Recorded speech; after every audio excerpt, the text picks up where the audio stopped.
Welcome to First in Fantasy. Today, I am going to give you my most important 5 draft day don'ts.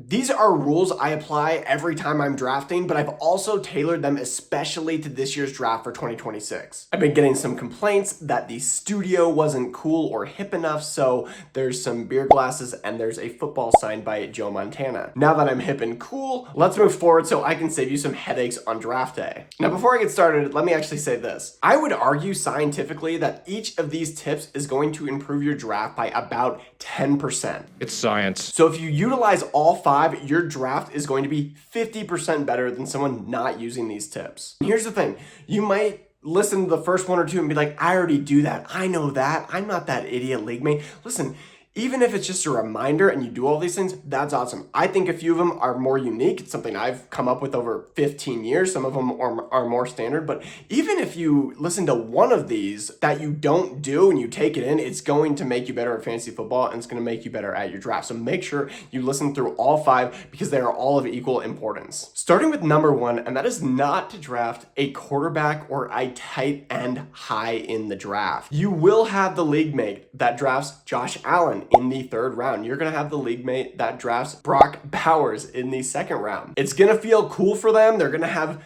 an edge at that position in most matchups every single week. But the problem is they're always paying a premium. And usually those guys, especially tight end and quarterback, someone will reach for them and they'll go even higher than their current ADP because somebody wants to be like, that's my guy. I want that advantage. Those people never make it to the finals.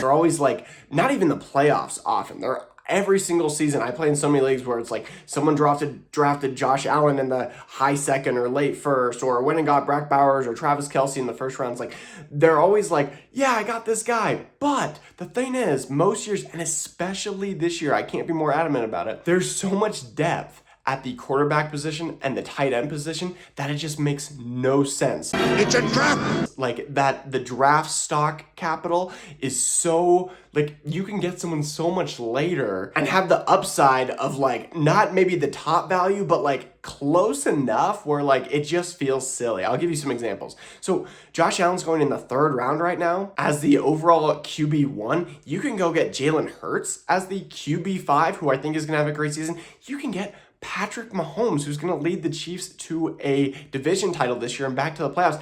He's going as QB14. No way! And last season, Patrick Mahomes was a top 3 fantasy quarterback until he got injured. It's Patrick Mahomes. The Chiefs, in my opinion, are going to be a problem this year. All the arrests, all the injuries, everything is off to the side. They got a stud running back. They are coming in hot this year. What about tight end? Do I want to really draft Brock Bowers in round 2? No. I think he's the best tight end in the league, sure, but I can also go get Jake Ferguson. I can get Tucker Kraft. I can get all these guys super later. Like Tucker Kraft, you can get in the middle. Jake Ferguson's going as like tight end 14. The dude was a stud last season. Like there are so many guys you can get, and the gap is just too slim for me, and you don't want to waste that high draft capital at these deep positions. Let another league mate do it. Before I forget, if you guys get any value out of this video at all, if there's a point where even the tiniest bit of you enjoys it, or even if you hate it, a like would be greatly appreciated. A comment even more. I would love, like, these are the things I've come up with, but I know there's so many other like tricks and tips that people come up with every year for their drafts that I have no clue about. So like, if you don't mind sharing those, I would love those so I can like incorporate them into my game plan as a drafter coming up. Tip number 2, and this is something I actually fell victim to last season, is don't wait to draft your handcuff running backs if you have an elite running back. So last season, here's my example. I had Devon Achane and I had Kyren Williams. And I thought to myself, well, nobody's going to want Jalen Wright later on, the Dolphins backup running back. Nobody's going to want Blake Corum. Like, I'm going to get them at their value because why would anyone draft these guys if they don't have the starter and just hold them on their bench? Well, lo and behold, your league mates will try and screw you. And that's what happened to me. Or they'll just be mindless and or they're like, oh, this guy's next on ADP, I better grab him. And I'll say this, if you don't know by now watching these videos, I am the villain of my league. So everybody is always trying to cut my knees off. Remember me, I've had people take all my handcuffs like rounds before. So this year, I'm telling you, and here's my advice to you. if you have an elite running back, grab your handcuff running back at least 1 round sooner than he's going. And here's why. This guarantees you a starting running back in that good offense that you have. So if you have Kyren Williams, for example, we'll just use that again, then I'm going to go get Blake Corum 1 round ahead, because if Kyren does get hurt, then I have Blake Corum. What ends up happening a lot of the time is you'll go and get a different backup running back. You might get Kyle Monangai, but not have DeAndre Swift because your guy got taken. And then you're really banking on like another player to get hurt. And you don't need that. All you need is your 2 stud running backs and their 2 backups, and you're in good position. Oh, I like that. You don't have to worry about it. That means all the rounds in between, when you got those elite backs to the backups, can all be filled on like good quarterback, great wide receivers, good tight end, right? People make the mistake of taking these like mid to worst running backs that just aren't going to get starting roles on their team. I'd rather have a guy who I know is going to start in a position. Another good example of that is, and this isn't a running back situation, but in one of the leagues I won last year, I had George Kittle as my tight end, and I had Jake Tunges as his backup, and I had him locked and loaded because George Kittle had some injuries last season. And lo and behold, we get to the Fantasy Football Championship. Who's not going to play? George Kittle gets ruled out like the night before. I've got Jake Tunges. He's a starter, stud offense. Lock him in. He goes for like 75 yards and a touchdown, and I win by like 4 points in like a huge like final. So there's your example for that one. Number 3 is a big mistake I see from owners every year, and that is picking a worse player than another player on the board because a run is being made at that position. I'd say the most common position we see this with every year is probably quarterback. It might get to around like 4 or 5 and everyone's just like, oh my gosh, I need a quarterback bet. And it might go like Lamar Jackson, Drake May, Jalen Hurts, Jaden Daniels, and it's like they're flying off the board, and it gets you, and you're like, I don't have a quarterback yet. I need a quarterback. Everybody's taking a quarterback, and so you FOMO in to that position when there are better players around there. There might be like wide receiver 1s around there, starting running backs around there, but you panic so bad that you end up drafting Caleb Williams in the 4th round, and you look at your roster at the end of the year, and you're like, I could have got Bo Nix, like, 5 rounds later, and he's the exact same quarterback, the exact same statistics, the exact same style of play, but because you panicked, you have Caleb Williams. Did you panic and take Jaden Daniels? You could have got Mahomes 8 rounds later. So basically what I'm trying to say here is just like, you gotta keep your cool, be chill. If a run is being made at a position, it always means there's value at another position. This happened in one of my leagues last year, the same one I just mentioned that I had George Kittle in. I ended up getting Kittle. He was projected to go in like the 3rd round last season. I got him in the 5th round, and everyone was like, how did you get him? It's because everyone panicked and went on these runs.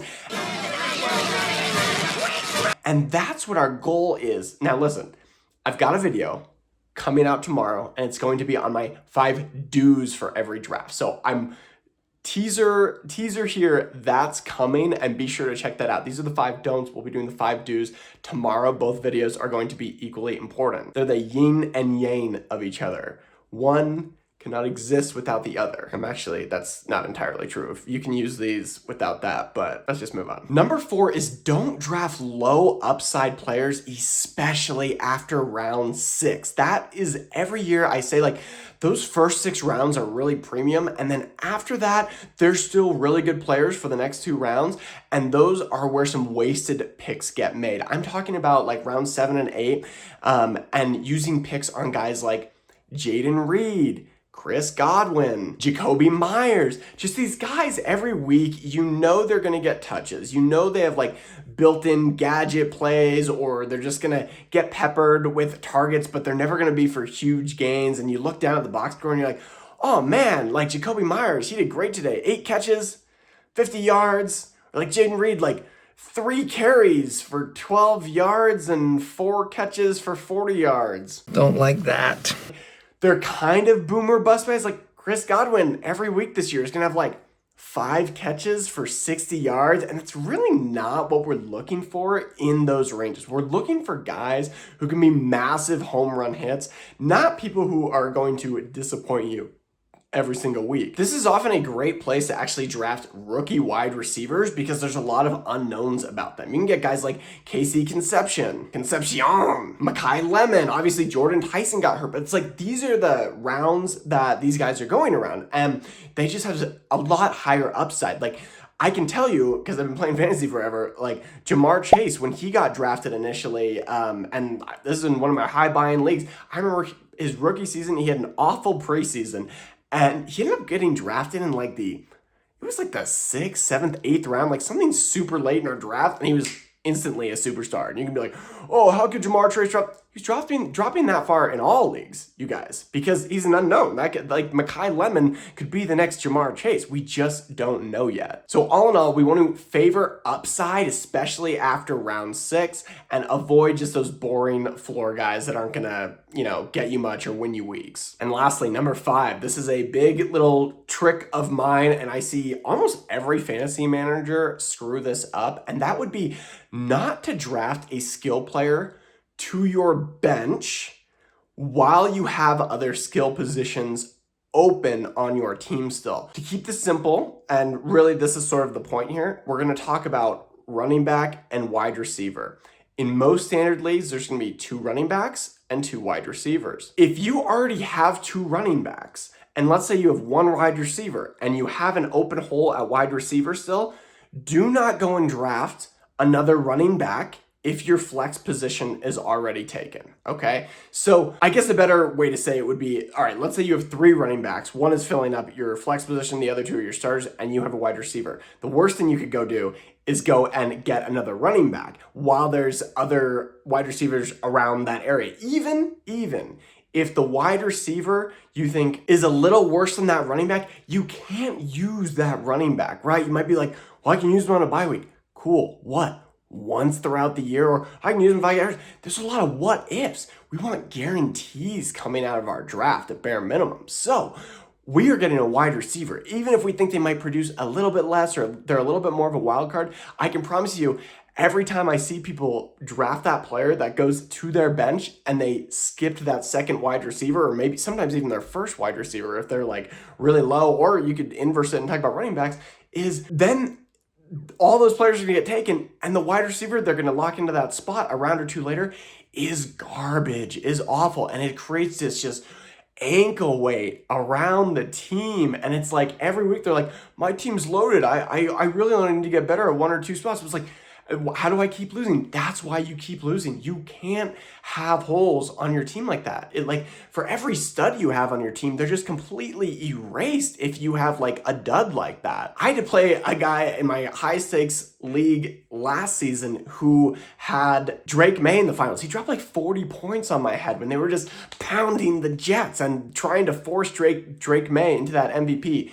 We all watched him get exposed in the playoffs, did we not? I was like, I'm going to lose.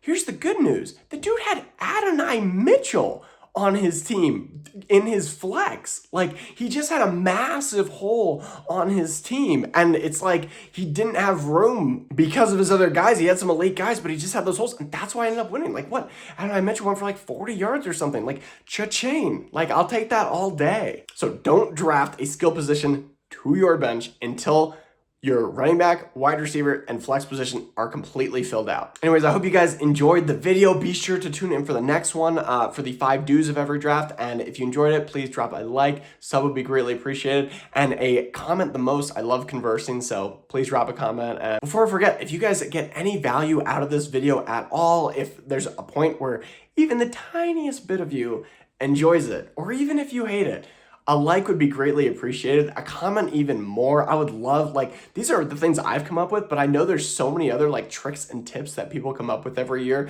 for their drafts that I have no clue about. So if you don't mind sharing those, I would love those so I can incorporate them into my game plan as a drafter coming up.